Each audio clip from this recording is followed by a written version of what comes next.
Hello, American Studies 10. Hey, I thought I would take a little bit of time and review and kind of give you some more background on the war in Europe, the second section that we did on in our first unit.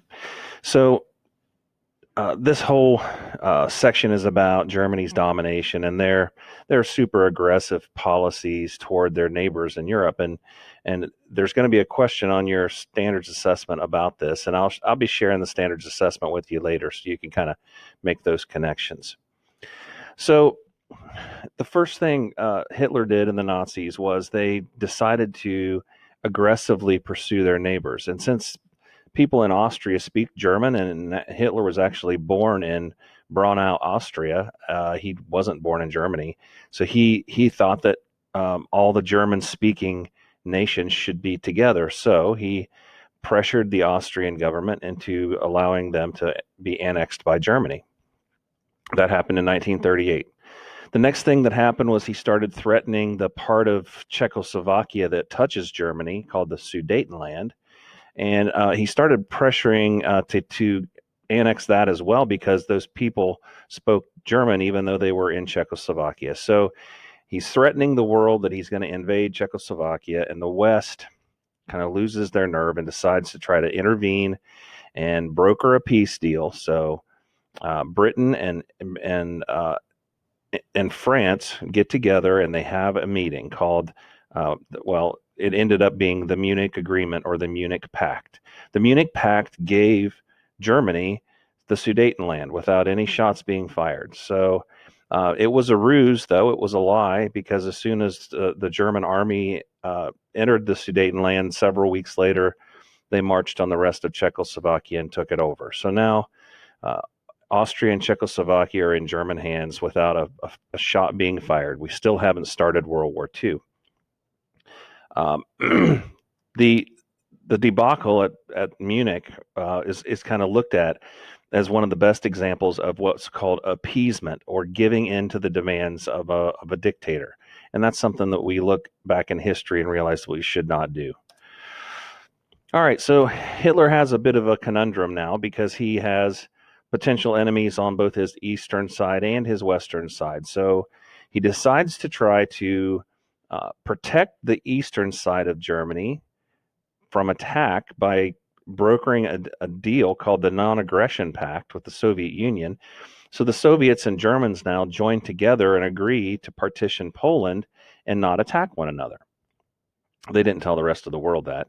But then in September of 1939, World War II actually begins in Europe when Germany attacked Poland from the west. The Soviets entered Poland from the east, and they divided it. In about a month, the battle was over. Um, Germany tried out its brand new tactic that had been developed in the interwar period, called the Blitzkrieg. And the Blitzkrieg, it was revolutionary. If you remember back in World War One, both sides fought using trench warfare. It was very stagnant. It was very static, which means it was very hard to move forward or backward. You just kind of were stuck in where you were. But in this case, the Blitzkrieg focuses on quick moving vehicles, even motorcycles with machine guns and tanks and trucks and cars. And they actually coordinated with the Air Force, called the Luftwaffe, and they would focus on one part of the defensive line and they would attack it in force. Just like in football, we would blitz the linebackers to try to get through the offensive line. That's where the word blitz comes from in football. It's from Blitzkrieg. Anyway, this whole tactic was completely revolutionary, and the rest of the world took them a while to figure out what was going on and to catch up. So Germany just rolled on its enemies quickly. So as soon as they defeated Poland, they now looked back to the west and the north, and they quickly defeated Denmark, Netherlands, Norway, and then Belgium. And then they took a little bit of a breather because the next foe, France, is going to be tougher, right? Because I mean, World War One was fought over a 4 or 5 year period, and it kind of ended in stalemate. Well, the French, their whole tactic or strategy was defense. They built this really strong defensive line all the way up and down the border with Germany, an impregnable fortress called the Maginot Line. Huge guns, obstacles, no way Germany can attack, right? The Germans just went around it. They went through Belgium, attacked France from the north, and the French were totally caught off guard, and the British. The British were over helping the French. And by the summer of 1940, France had fallen. And then Germany, their last real quest in Europe, or in the West at least, was then to attack Britain. Well, to attack Britain, they're going to have to cross the English Channel. So in order to do that, they're going to have to. I'm sorry, I forgot to change. In order to do that, they're going to have air superiority, because the British had a good air force, they had a great navy, and to get the German soldiers across the channel, they would have to control the air. So, in the summer of 1940, they started what was called the Battle of Britain, and every day, hundreds of Luftwaffe, or German planes, would attack the British, and the British would use their new technological advancement called radar to see them coming before they got there. So every day, the Germans would be met by the British RAF, the Royal Air Force, and they would always be where they were going. So this battle raged back and forth and back and forth.